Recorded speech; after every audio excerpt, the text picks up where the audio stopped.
Welcome back from vacation, and we have Bat and the Waiting Game by Elena Arnold and pictures by Charles Santoso. We're on chapter 15, Thor's Garden. Carrots, corn, and kale, Bat told Mom on the drive home from school. Carrots, corn, and kale, Bat told Janie when she got home, interrupting the song she was singing. Carrots, corn, and kale, Bat whispered to Thor as he fed him his afternoon bottle, cradling his squirming, eager black and white body. Thor was getting strong, Bat noticed. He filled Bat's hands now, and his snuffling snout pushed into Bat's palm as he searched for the bottle. I think your little friend is ready for solid food, Mom said. She was in the kitchen with Bat, drinking a cup of tea and watching him feed the kit. Carrots, corn, and kale, Bat said again. Yes, said Mom. Those sound like great choices for a skunk garden. But in the meantime, let's try something a little easier to digest. She set down her tea and took a slice of bread from the loaf by the toaster. She pulled away the crusts and cut just the softest center of the slice into little cubes. Then she dripped some of the formula onto the plate of breadcrumbs and waited until it had soaked in and the bread was soft. Then she set the plate on the floor and said, "Let's see what he thinks." Bat sat on the floor and made a V with his legs around the plate of bread. Gently he set Thor down. At first, the little kit stumbled as he got his legs underneath him, but his tiny nose went up like he smelled the food, and he wove his way over to the plate, his tail bushy behind him. When he got to the plate of bread, he sniffed around for a while. Bat didn't know if he would eat it. "Maybe he doesn't like bread," he said to Mom. "Give him a minute," Mom said. She had sat down on the floor, too, right next to Bat, and they watched together as Thor climbed up onto the plate with his front legs and dipped his mouth down toward the food. Sniff, sniff, sniff. His tongue emerged and touched the bread. Then he licked it. Then he got even closer, opened his mouth, and took a bite.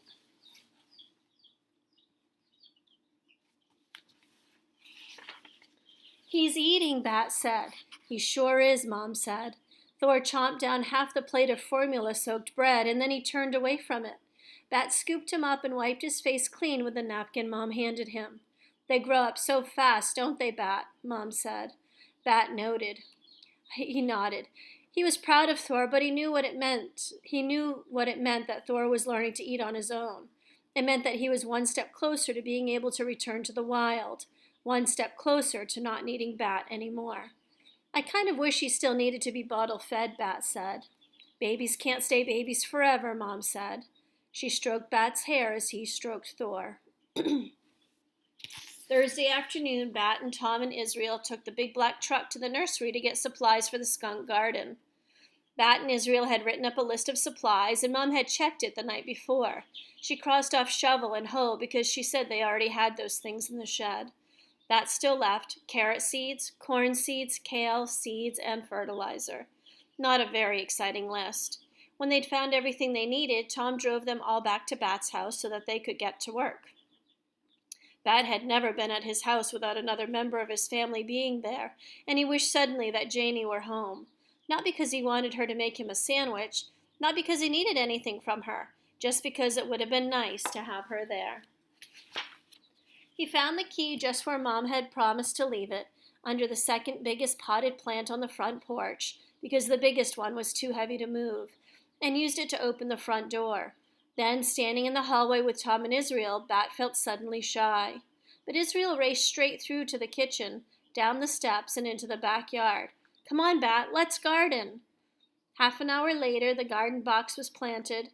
Tom had found a couple of pieces of wood and some old paint in the shed, and when Bat and Israel were done smoothing over the dirt, he said, "What do you boys think of this?"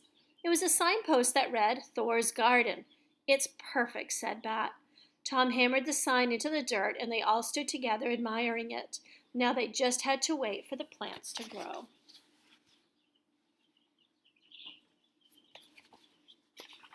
And chapter 16 is Sleepover. "Do you think there's time to bake cookies before they get here?" Janie asked Mom. She had been working all day on getting ready for her big sleepover party. 3 friends from her school musical were going to arrive any minute, and Bat had been watching her flurry of preparation with curiosity and maybe just a touch of jealousy.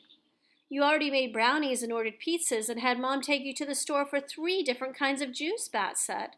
thinking that with 3 different kinds of juice, Janie shouldn't be so selfish about not letting him open even one until the guests arrived.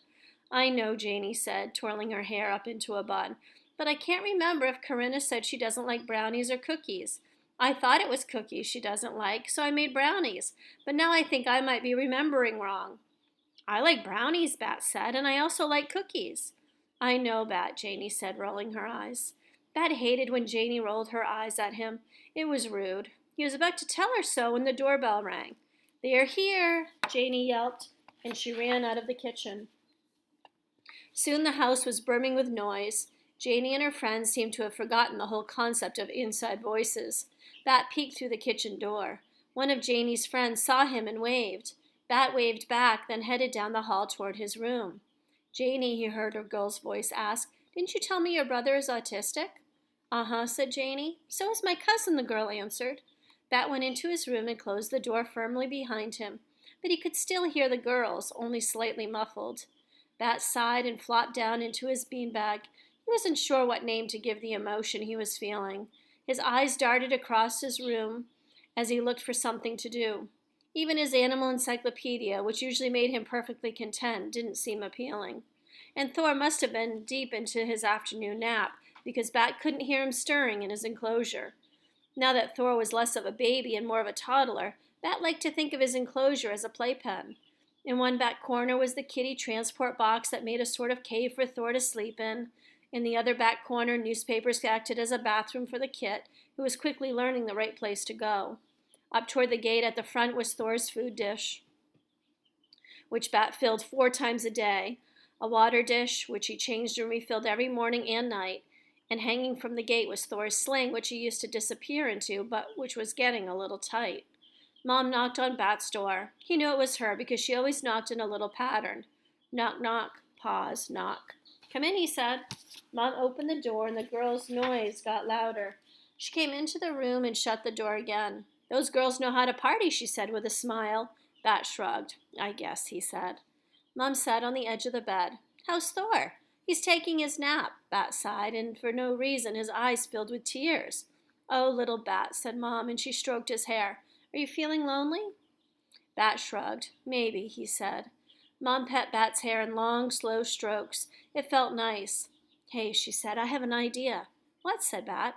Do you want to call Israel and see if he'd like to come for a sleepover? We could break out your trundle bed, Mom said. Bat had had a trundle bed as long as he could remember, but the only person who had ever slept on it was Janie when they were younger, and he could sometimes talk her into sleeping in his room. Do you think he'd want to? Bat asked. Only one way to find out, Mom said. It turned out that Israel did want to come for a sleepover. Sometimes life meant lots of waiting and not knowing, but this time everything happened fast. Israel answered the phone on the second ring, and he said yes, as soon as Bat asked him if he wanted to come over. And then Bat's mom talked to Israel's mom, and within half an hour it was Bat's turn to open the door when the doorbell rang, and it was his friend standing on the front porch holding a pillow and a knapsack. Hi, said Bat. Do you like brownies? They're my favorite, Israel said with a grin. And then he came inside. And that's the end of chapter 16.